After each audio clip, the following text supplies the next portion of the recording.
नमस्कार. आज आपण बघणार आहे कारल्याची चविष्ट भाजी. तर सर्वात आधी त्यांना धुवून काप करून एका बाउलमध्ये घ्यायचं. त्या बाउलमध्ये घेतल्यानंतर त्यावरती थोडंसं मीठ टाकून त्यांना फिरवून आणि 5 ते 10 मिनटं झाकून ठेवा पाणी सुटेपर्यंत. तर आता 10 मिनटं झालेले आहे.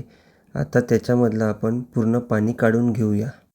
तर चला, आता आपलं पाणी काढून झालेलं आहे. त्यानंतर आपण त्याला स्वच्छ 3 पाण्याने धुवून घेऊया. असं स्वच्छ धुवून घ्यायचं त्याला. धुवून झाल्यानंतर आपण त्यामधलं पूर्ण पाणी पिळून घ्यायचं.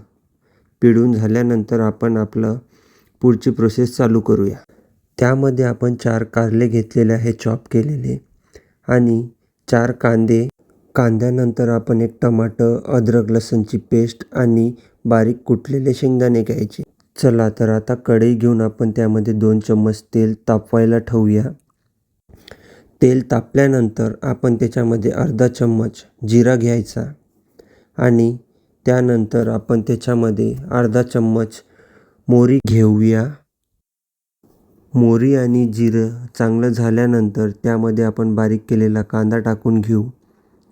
कांद्याला थोडा वेळ परतून घेऊ लाल होईस्तोवर. आणि लाल झाल्यानंतर त्यामध्ये आपण चवीनुसार मीठ टाकूया.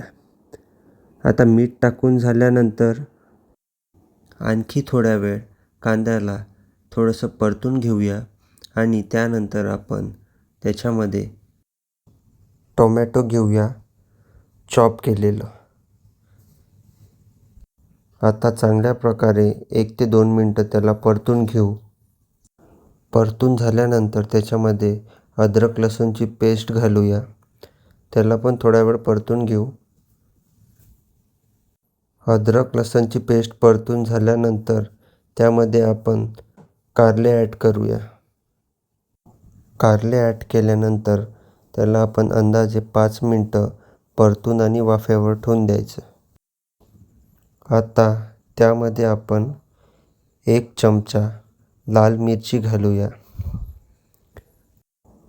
आता त्यामध्ये 1 चमचा धने पावडर आणि अर्धा चमचा खडा मसाला टाकून त्याला थोडा वेळ परतून घेऊ.